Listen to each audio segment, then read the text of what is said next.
Саламатсыздар урматтуу YouTube көрөрмандар. Бүгүн кайра дагы бир жолу инфо-цыгандардын тагыраак Сүтсайдын бетин тереңирээк ачыктап көрөлү. Сүтсай тууралуу биринчи чыгарылышты көрбөсөңүз, көрүп коюңуздар. Биринчиден, эмне үчүн адамдар ишенип калат ошого? Эгиле гороскопко эмнеге ишенебиз? Себеби алар берген мүнөздөмөлөр өтө эле жалпы. Мисалы иштерман, жалкоо, жоопкерчиликтүү, эмгекчил, бирок көп учурда ишти аягына чыгара албайт, жана башка. Адамдар баары кайсы бир учурда жалкоо, жоопкерчиликтүү, эмгекчил, жана баардыгыбыз көп иштерибизди аягына чейин чыгара албайбыз. Бул нормалдуу нерсе. Бунун баарын планеталар чечпейт. Бунун баары ошо адамдын чөйрөсүнө, баалуулуктарына, тиричилигине, башкача айтканда реалдуулуктан көз каранды. Эмнеге бул жомокторго ишенебиз деп суроо берсек, анда биз таануу механизмдеринен башташ керекпиз. Таануу механизмдерин ачыкташ керекпиз. Жоопту ошол жерден издеш керекпиз. Таануу теориясы ошол себептен илимдин башатында турат да. Демек, биз предметти кантип тааныйбыз? Сүтсай жана башкалар. Как мы познаем предмет орусчасы? Мисалы, бизге бир авторитетибиз бул адам жаман десе, анда биз ал адамдан жамандыкты күтүп калабыз. Жана ар бир жоргун ошо адамды жамандыкка жору беребиз. Ошентип биздин субъективдүү көз карашыбызда, субъективная истина орусчасы, субъективдүү көз карашыбызда ал адам жаман бойдон кала берет. Буну илимий акыйкат деген эмне деген роликте ачыктаганбыз. Эми ал адам жакшыбы, жаманбы, ал адам кандай болсо ошол бойдон кала берет. А биздин субъективдүү көз карашыбызда ал жаман бойдон кала берет. Эми илимий акыйкаттын эң күчтүү критерийи бул коомдук практика. Ал эмне? Ал кишини биз ар кайсы жагдайда көрүп, кыйынчылыкта, жакшылыкта, барчылыкта, жокчулукта, ошондо гана бул адам чын эле жаман экен, же жаман деле эмес экен деп бир түшүнүк боло алат. Башкача айтканда, биздин субъективдүү көз карашыбыз ошол предметке объективдүүлүккө жакындайт. Ошондо гана бир мындай туура түшүнүк пайда болот ошо адам тууралуу. Буга бир мисал. Мына келе чогуу эксперимент жүргүзүп көрөбүз. Азыр айлана чөйрөбүзгө мындай бир көз салсаңар. Эми көз салгандан кийин менден көзүңөрдү үзбөй, айтсаңар, канча көк түстөгү предметти көрдүңөр?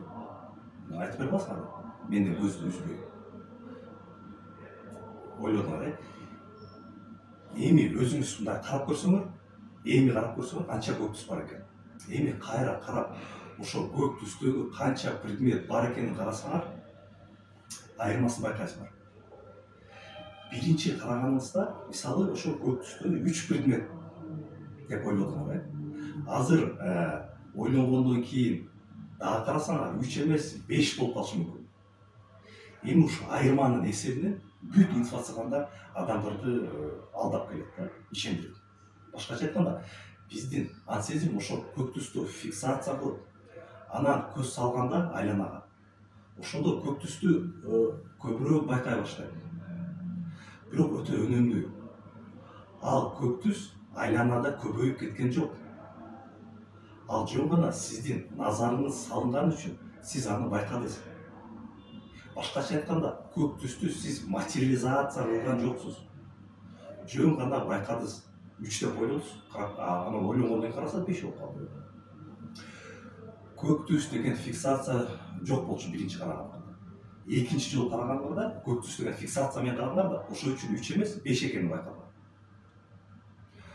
Башка мисал. Жана дагы бир эксперимент көрөбүз. Баарыбыз гороскопту угабыз, же укабыз. Сиз бүгүнкү күндө болгон гороскопту угуп көрсөз, же окуп көрсөз, ошол эле Европа плюста күнүгө айтылат, интернетте бар.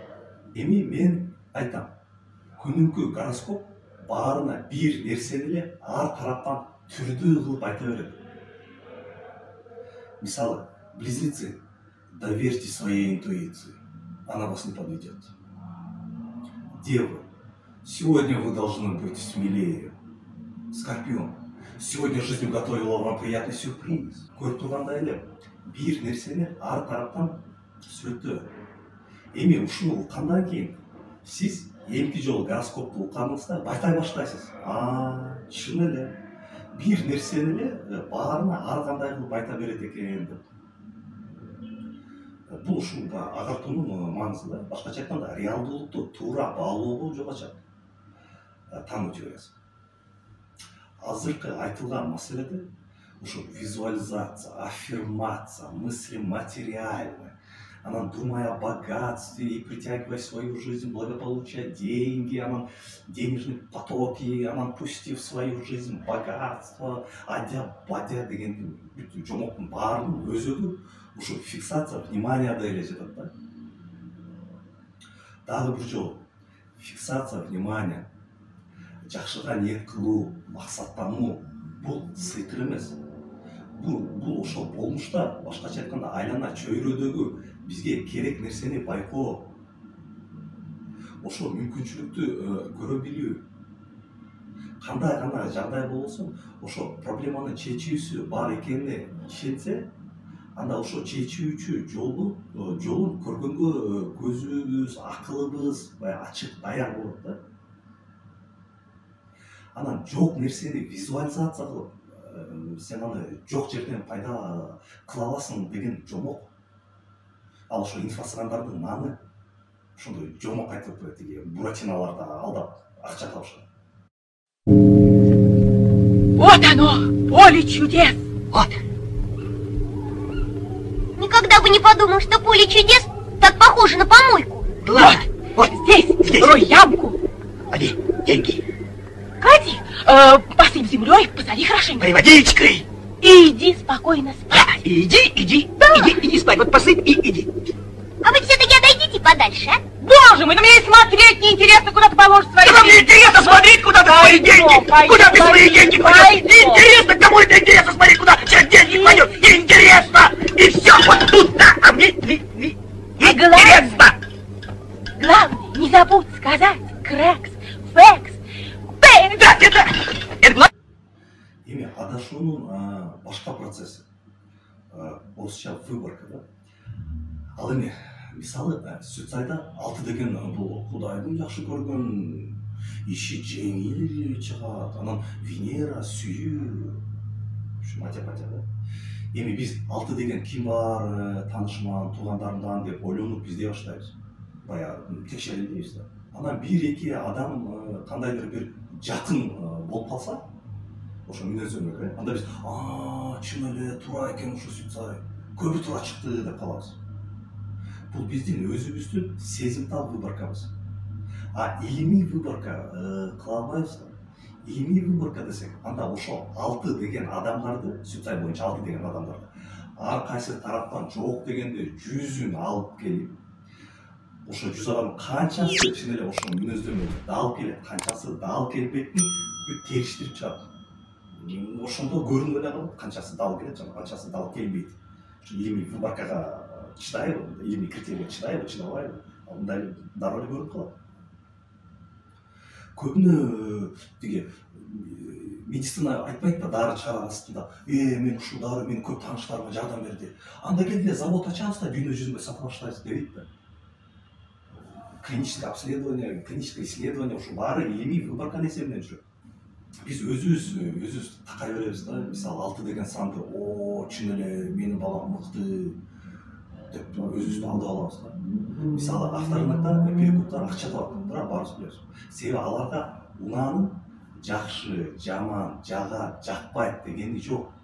Алар рационалдуу унааны сатып алып, сатканга даяр болгон унааны алат. Ошо арзан сатып алып, аз кымбатыраак сата турган унааны издейт. Ал эми биз өзүбүзгө машина унаа карасак базарда, анда алданганга бизге шарт көбүрөөк. Себеби биз сезимтал, биз өзгө жаккан машинаны издеп атабыз. Ана бир машинаны көрүп калып эле, баасы арзан болуп атат, бирок ушул бага жагып атат. Ана мындай силкип көрүп эле ходовкасы деле нормально окшойт, мындай мотор деле иштеп атат. Деп ушундай алгыбыз келет да, себеби биз сезимтал мамиле кылып атабыз. Түшүнүп атабыз, бул машина үчүн өтө эле арзан, бунун бир балеси бар, бирок биз өзүбүздү алдап мотору бузук машинаны сатып алабыз. ушундай эле сүт сайга да алданып калабыз да.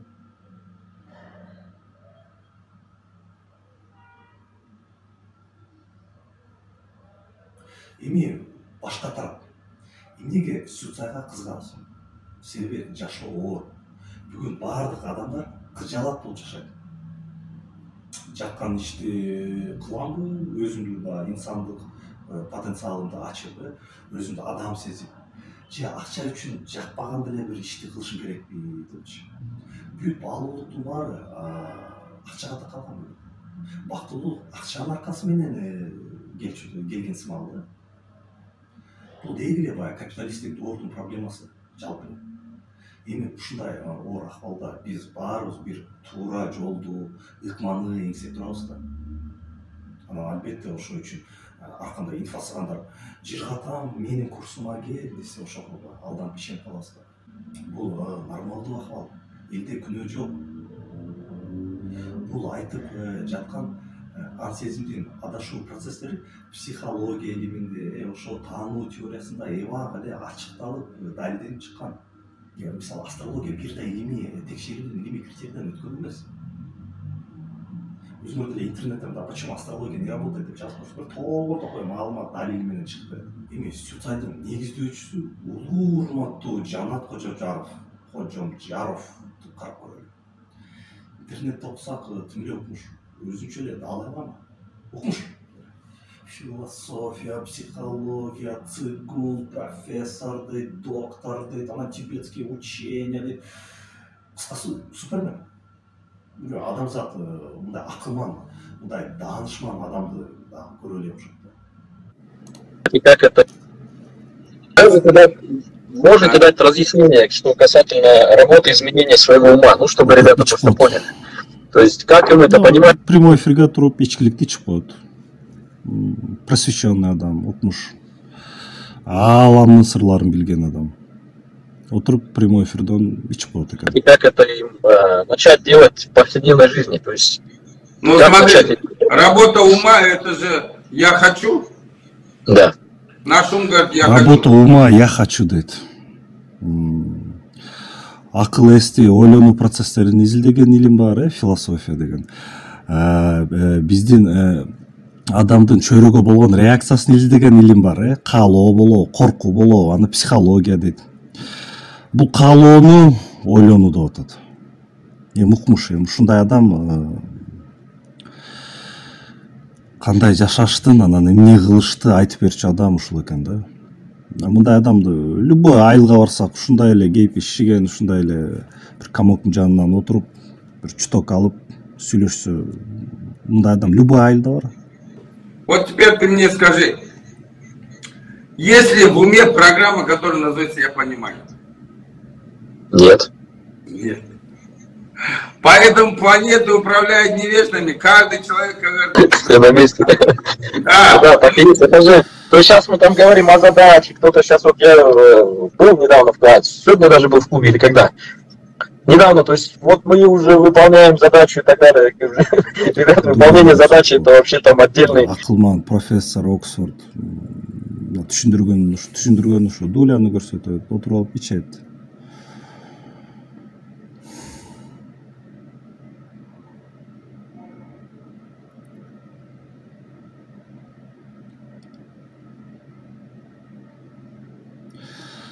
Кыскасы окумуш.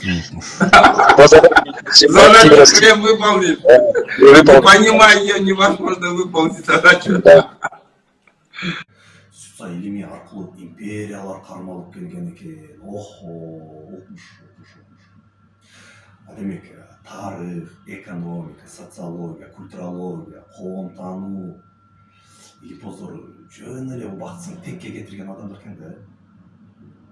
Өндүрүш каражаттар, өндүрүш күчтөр, коомдун ичиндеги мамилеси, соода жана курал жарактын таасири, руханий баалуулуктардын таасири коомго, ошол коомдун илимий жетишкендиги, бул баары бок сөз экен да. Не кереги бар? Сүт сайды бил, болгон 5000 сом, мастерге барып 5000 сом бер. Бүт кандай эмне болот, бүт айтып берип болсоң болду. Окумуштайм, окумуш. Сизге бирөө үмүт айтса, сизди мен педагог психологмун өзүм, профессор Оксфордда. Анан кийин ар бир келген педагог, психолог, профессор Оксфордта дейт. Бул да ошо суицайдын мыкты өкүлү да. Анан мудрость бар, үстүнөн келе аткан мудрость творецтен. Анан ылдыйдан келе жаткан энергия бар, жанагындай махаббат энергиясы деп коет. Сексуальная энергия деп коет орустарда. Кыргыздарда, казактарда махаббат энергиясы деп коет. Индияда эме деп коет. Кундалини деп коет. Кундалини эми кыргызча айтканда жана кой бар го, мынтип эметкенчи. Я иду такая вся деп бир ролик жүргүзүп коет го. Куйруктуу ошондой энергия экен да. Ошол алтыларда бар экен. Анан алтыларда куйруктуу энергия. Профессор Оксфордда педагог, психолог кундалинини ушундай түшүндүрүп берет экен. Я иду такая вся куйрук энергия деп. Неге деп мен сразу жеткен жок да, мен да кичине анча-мынча мындай кыйкым сүйкүмсүз эмелерди билбейм да, мага бетке айтыш керек. Эгерде мындайынан келип, анан кыйгачынан, капталынан келип ушинтип берет го, мозгоёб деп коет, ошолорду 68 болуп, 69 болуп. Кыйкым, куйкум, капталдан келгенди түшүнбөйм дейт психолог. Анан түз эфирде мозгоёб деп сөгүнүп атат. Силер түз эфирде сөгүнүп сүйлөгөн бир илимпоз же профессор же психологду уктуңар беле? Ушундай адамга анан 120 000 сомго консультация кылганга адамдар бар экен да. Ушул адам анан бизди үйрөтөт экен кандай жашаш керекти.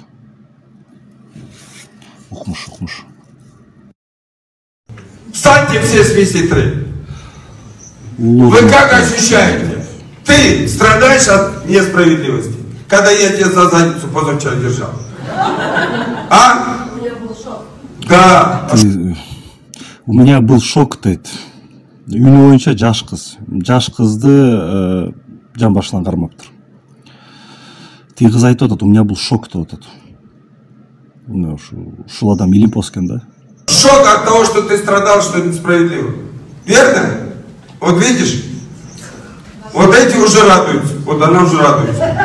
Но вы понимаете, вы... Ийгилик алып келген адамдар. Кайерде болсо ийгиликке тез жетет. Жөн эле ийгилик келе берет буларгачы. Жөн эле ийгилик. Плюста болсо. Плюста деген ал дайыма көңүлү көтөрүлүп, алтын ой жүгүттүүсү өзүн ушунчалык сулуу, өзүнүн баар жок акылы жеткен, аябай даанышман ойлойт өзүн. Ошондуктан ал ийгилик тартып алат. Өзүн укмуш сезген адам ушундай ийгилик тартат экен да. Ар дайым настроениясы тим эле укмуш болуп турган. Андай адам табигатта жок. Андай адам психбольницадан жолукса болот. Өзүн укмуш сезген, өзүн Наполеон сезген же дагы бир. Эмне ойлонсоң ошону тартып аласың да. Булар эмнесинде ошондой ойлонот да. Ошон үчүн Суицид это не нумерология. Суицид это большой бизнес. Бул суицид чын эле бизнес. Жанат Кожожаров айткандай, чын эле байсас болот. Монун баарын окуп чыгасыз, ушунун баарын окуйм деп акча бересиз, анан мастер деген наамды аласыз. Анан өзүңүз ушинтип элдерди чакырып, ушу жомокторду айтып, акча аласыз. Ошентип кандайдыр бир акча табасыңар. Кыскасы бул баягы сетевой маркетинг менен финансовый пирамидага өтө окшош да. Ушундай бир элдин башын айлантып жомок айтып акча табам десеңер, ушул силерге кызык болсо, анда барып курстарына барып өтүп бүт курстарын. Анан бир мастер болуп алып, анан интернетке чыгып, буларга окшоп баарын айтып, анан элди чогултуп, ушуларга мастер класс көрсөтүп байышыңар мүмкүн. Ушундай баюунун жолун туура көрсөңөр, анда өз ишиңер.